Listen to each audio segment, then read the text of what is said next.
Okay, so we were on major financial statements and other information sources.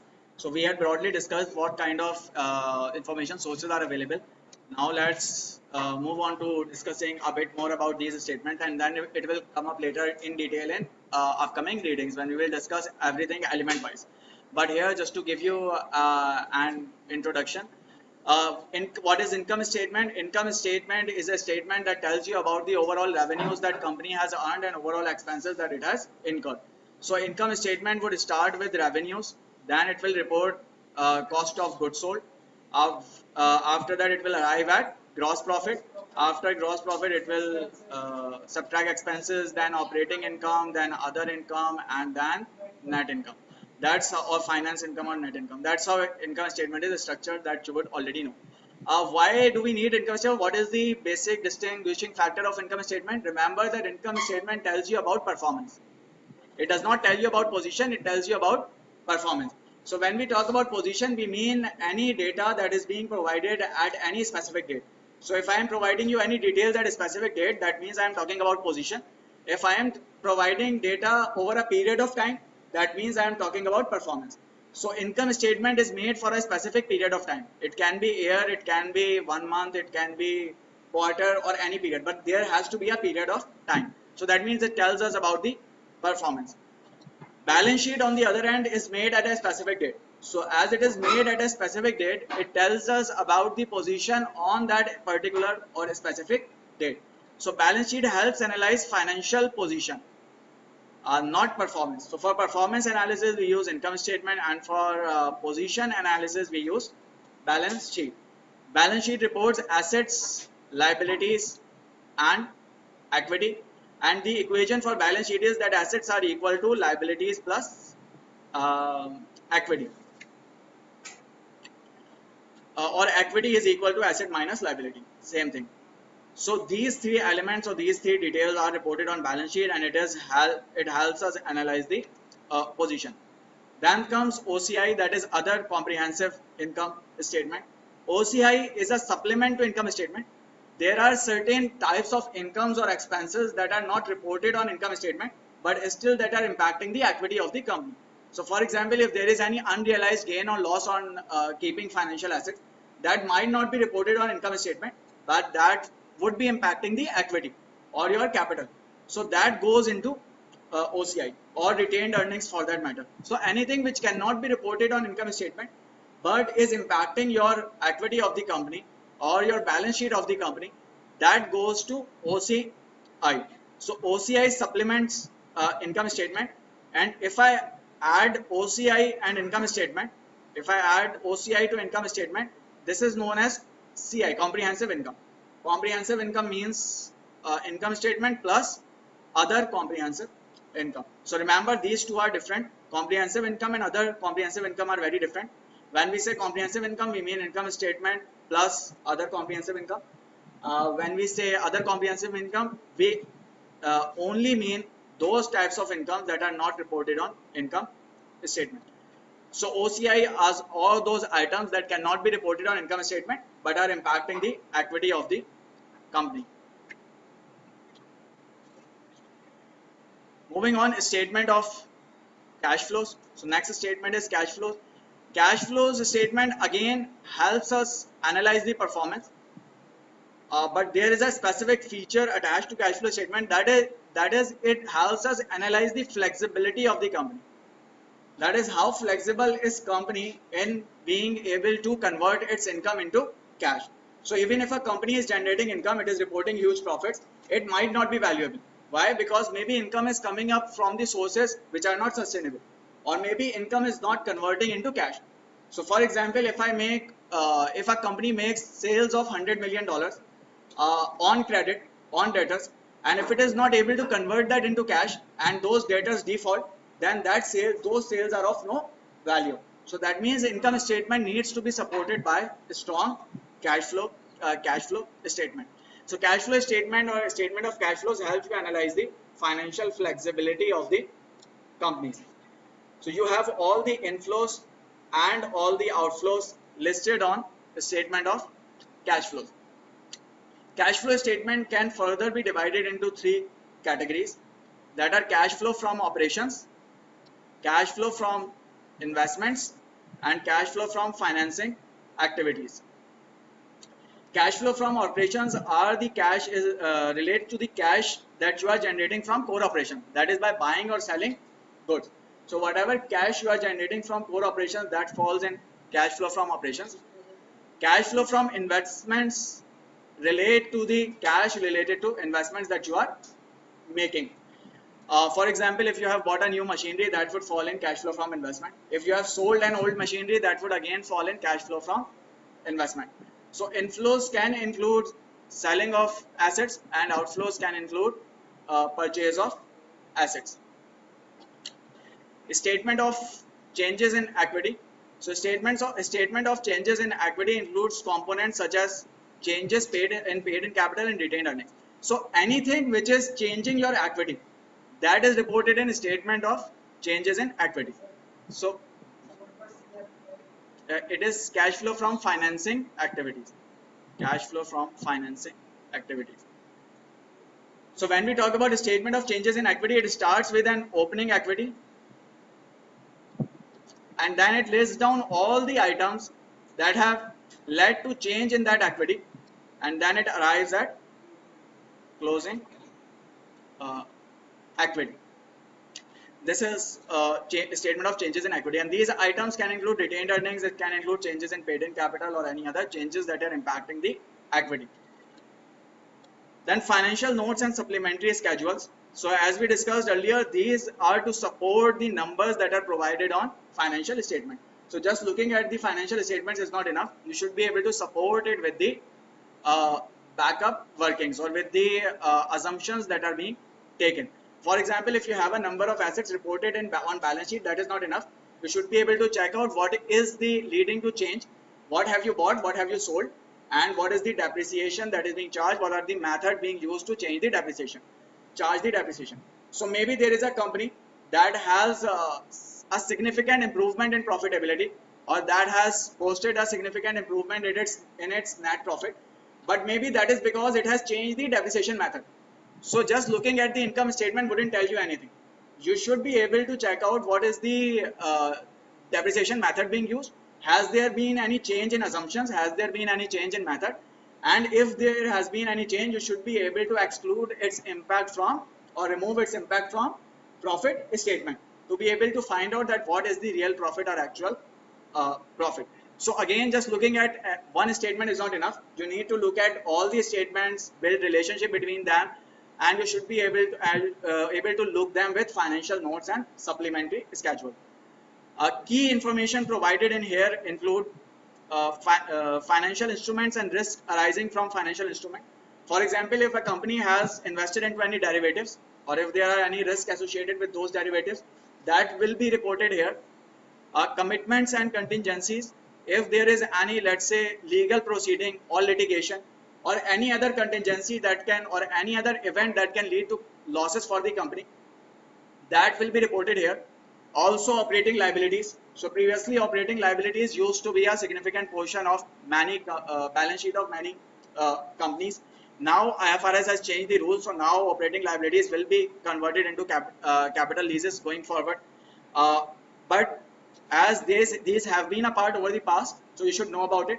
So operating leases are also reported in financial notes and supplementary schedule. So let's say if a company has taken a lease, but that lease is operating lease, that does not appear on the balance sheet. So for you to find out that lease, or for you to find out that liability or estimate that liability, you should be able to check financial notes. Related party transactions, that is for transactions with any party that is related to the company or that has a stake with the company. Subsequent events. So maybe there is a company, let's say parent company, that is booking sales on its profit statement, but maybe those sales are primarily coming up from a subsidiary. It has a subsidiary, it is making sales to the subsidiary and recording it on its income statement. That subsidiary might not be able to sell those products or make those sales to the consumer. So on the face of it, it looks like that the sales are going up for parent company, but those sales are only coming up from subsidiary. That means those sales are not actually being realized. So you should be able to find out whether so you should be able to find out what are the related party transactions and what are its impact on financial statements. Subsequent events, any significant events happening after balance sheet date are reported in subsequent events. Business acquisitions and disposals. So if a business has made any acquisition of assets or has disposed of any assets, that would again be reported in financial notes, and you should be able to find that out. Operating segments performance. This is again of key importance. Why? Because even if overall company is doing good, even if overall company is reporting profits or is reporting growth, you should know that where is that growth actually coming from. So maybe company operates into different segment. Maybe company is in the business of selling detergents as well as selling soaps, as well as selling shampoos or food items. So you should be able to find out that which segment is actually driving growth and which segment is actually driving profitability, so that in future if you are told that a company is making investment or is expanding operation, you should be able to find out what will be its impact on the overall financial statement. So if a company, let's say, have three segments, A, B and C, A has the highest growth and B has the lowest, C has the lowest growth. So if a news comes in that a company is expanding its operations into A, you should be able to find out that overall the impact on the company's growth will be very positive. And that is only possible if you know the segment information or if you know the segment's performance. Also, if you know that this segment has high growth but low profitability, while this segment have low growth but very high profitability. So you will be able to find out that overall company's growth will improve, but its profitability can contract or can fall. So that's why segment performance, analysis of segment performance is also very important. Not just looking at the overall company, you should know where is growth coming from, where is profitability coming from, what are the trends within each of the segments. And that is only possible when you have studied these segments in detail. Moving on, another source of information is management commentary or management's discussion and analysis. It is of key interest to the investors. Why? Because it is futuristic. It tells us about the management's plan. It tells you about the key risks that company is exposed to. It tells you about what will happen in future and what is the management strategy for growth and profitability. Whatever is reported on financial statements is what has already happened. And remember, when you are doing financial statement analysis as an analyst, you are not concerned about what has happened, you are more concerned about what will happen in future. Because what has happened, market has already reacted to it. That wouldn't make any difference. But what can happen will impact the market or will impact the valuation. So you use past as only a reference. You do the financial statement analysis of historical statement just to be able to find out what will happen in future. Your aim is to be futuristic. And how do you and so management discussion and analysis is of key interest because it tells you about management's plan for future, that what is going to happen in future. Auditors reports tells you about the any probable manipulation or any problems with the financial reporting quality. So auditors tells you, or audit reports tells you whether the company's statements are in accordance with the financial standards or not, accounting standards or not, and if they are being fairly presented or not. If there is a company which is reporting very high growth, very high profitability, but if auditors tell you that the company's financials are not compliant with accounting standards, then you should not rely on it. So in order for you to rely on any information, you should first know whether that information is correct or not. And in order for you to find that out, you refer to auditors reports. Auditors reports help you analyze whether an information is useful or not, or should it be relied upon, or should it not be relied upon. So auditors reports and opinion reflect reliability and quality of company's financial accounts. And this auditor needs to be an independent auditor.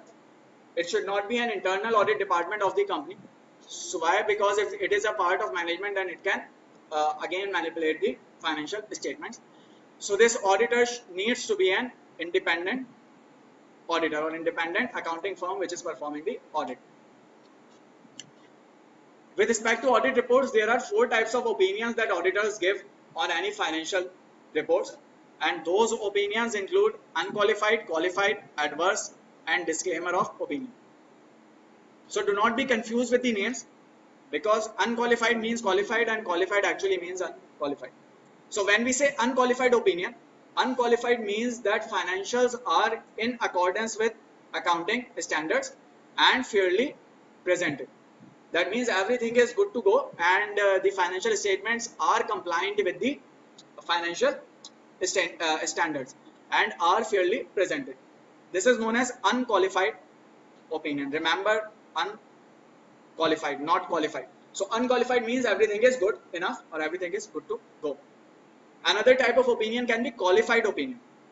On the face of it, it looks like that qualified opinion would mean that everything is good, but it is not. So qualified opinion means that there are exceptions to accounting standard. That means accounting standards are not being fully followed and accounting standards are being violated. That is known as qualified opinion. So if you are told that auditors have qualified a report, that means that there is problem with with those financial statements. Adverse opinion. Adverse opinion means that financials materially depart from accounting standards and not fairly presented. So when we talk about deviation from financial standards, there can be 2 types of deviation. There can be a small deviation from the accounting standard, that maybe there is a small problem with the accounts, or there can be big problem, that is material deviations from the accounting standards or material violations of accounting standard. If there are material violations, that is known as adverse opinion, or that opinion from auditor is known as adverse opinion. And 4th type is disclaimer of opinion.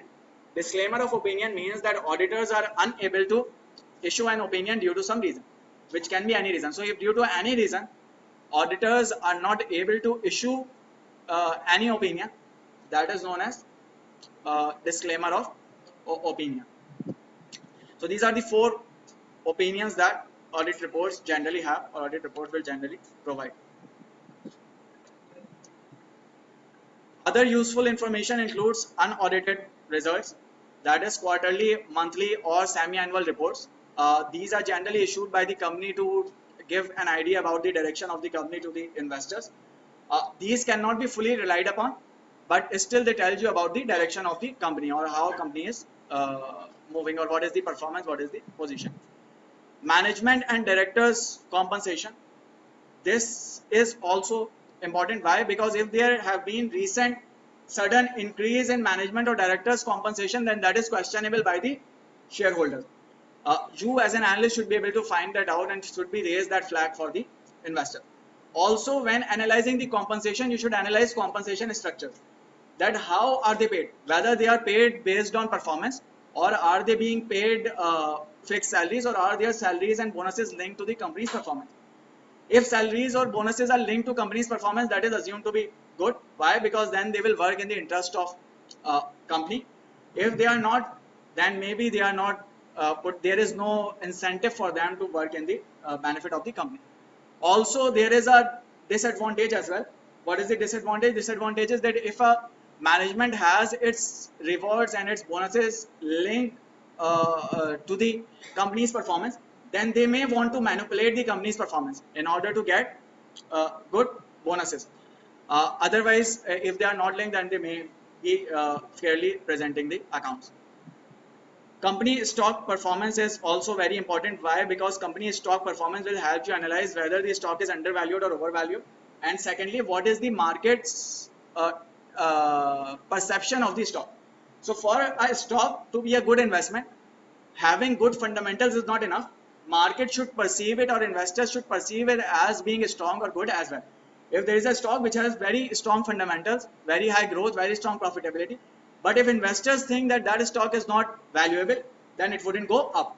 So sometimes it is not important that what the price shall be. It is more important that what the price will be, that how will investors react to it. So stock performance tells you the market's perception of the overall stock. Another key reason to emphasize on stock performance is that financial reports take some time to be published. So if something has happened, it will come into financial reports at the end of quarter or at the end of year or semi-annual period. While if investors or market knows about it, market will immediately respond to it. So market will do its valuation and will immediately respond to the news. So stock performance tend to lead the change, while financial reports tend to lag the change. So especially with respect to short-term analysis, stock performance is very important.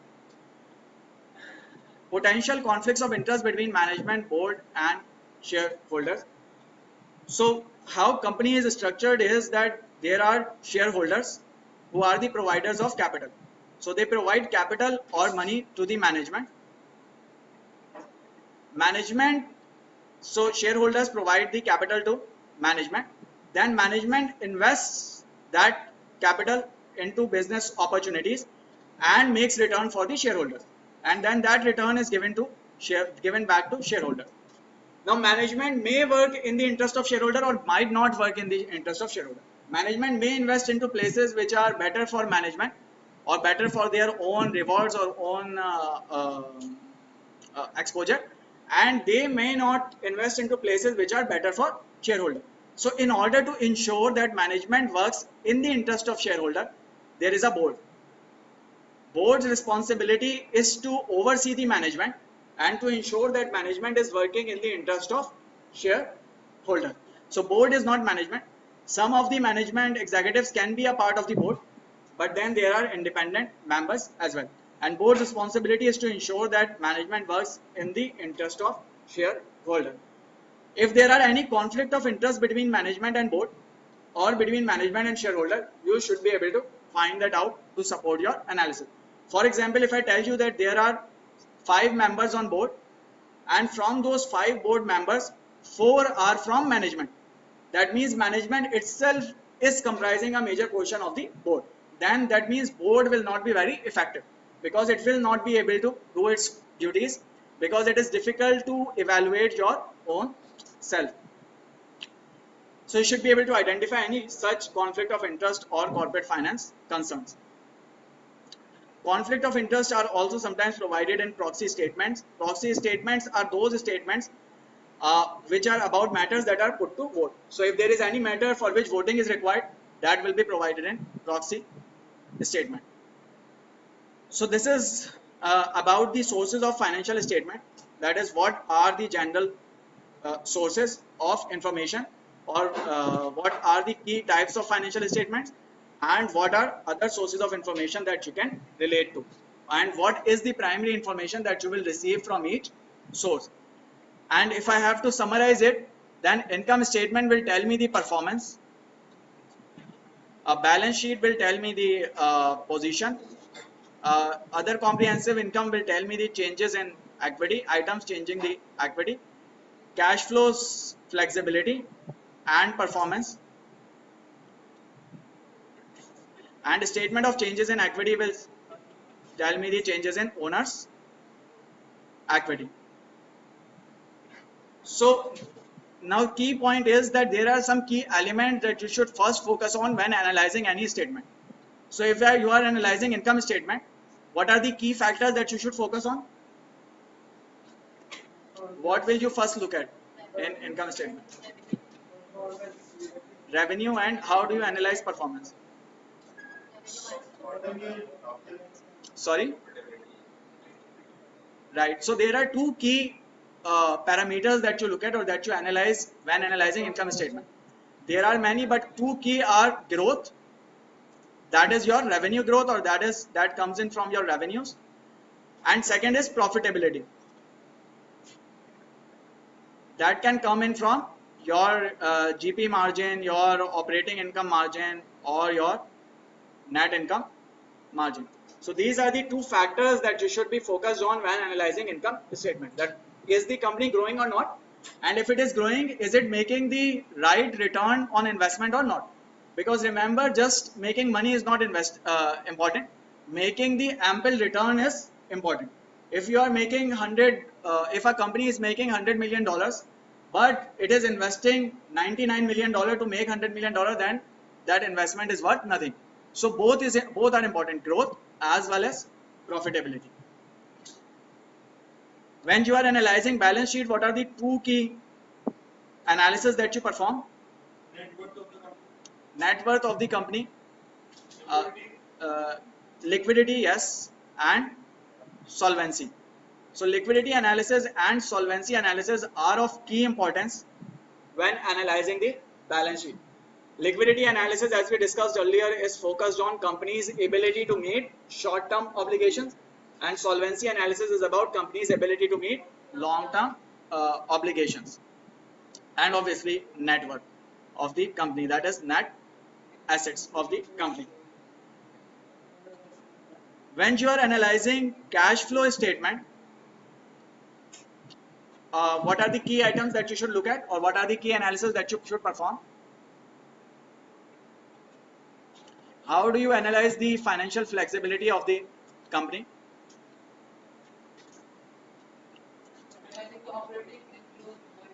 Right. So key point when analyzing cash flows is that whether the company is able to generate enough cash flows to meet its obligations or not, both in short term and long term. And secondly, whether profits are aligned with cash flows or not. So one of the key methods, that key things, that analysis that you perform is comparing profits with operating cash flows to analyze whether company has been able to convert its profit into cash flows or not. Because if operating cash flows are low, then high profits wouldn't even matter, as long as there is no particular reason for it. So you should know whether company is able to convert profits into cash flows or not, and that is that you analyze by comparing profits with operating cash flows, or operating profit with operating cash flows. So if a company's operating cash flows are decreasing, that is a concern. And if a company's operating cash flows turn negative, that is a big concern. That means company might be moving towards bankruptcy. Why? Because if operating cash flows are negative, that means company has to put in money to operate the business, while operations should be generating the money. If instead of generating money, company is putting the money in to sustain the operations or to operate the business, then that is a big concern. That means company can go bankrupt. So operating cash flows need to be strong. Also, if overall net cash flows are improving but operating cash flows are not improving, that is again a problem. That means that company is not making money by business. Company is making money by selling off assets or by any other means, or by borrowing money. It is not making money through operating cash flow. So that is again a problem. You need to have strong reasons for that. If you cannot find a strong reason, that means there is a problem, or there is a big problem with the company. Then you have financing cash flows. Financing cash increase, a significant increase in financing cash flows can be risky. Why? Because if their financing cash flows are increasing, that means company is borrowing money. And if a company is borrowing money, that means risk associated with the company is increasing, or obligations of the company are increasing. If let's say there is a company that have negative net cash flows, then it doesn't necessarily mean that there is a problem with the company. Maybe it has negative cash flows because it has paid off debt, or it has paid off obligation. In that case, it is a positive sign. So you should not only look at the net cash flows, you should look at the source of cash flow, that where is inflow or where is outflow coming from. Inflow should come from operating cash flows, and outflow, if coming from cash flow from investment or cash flow from financing activities, it is not a problem. Let's say there is a company that have negative cash flows, but that cash flows are negative. Why? Because company is investing into business operations or business expansion. If the cash flows are negative due to investments, that means that in future company will grow, and in future the cash flows from operations will increase. So you should be able to, so having positive or negative net cash flow is not important. Analyzing where is it actually coming from and where is it actually being used is important. So when you analyze cash flow statements, key items to look at are that what are the sources of cash flows, and what are the uses of cash flows. Where is cash coming from and where is it being used, and whether cash flows are aligned with profits or not. Are profits the sole operating profits the core driver of cash flows, or are there any other reason? This is what you analyze or you find out. So this is about the key financial statement sources and the uses of those statements.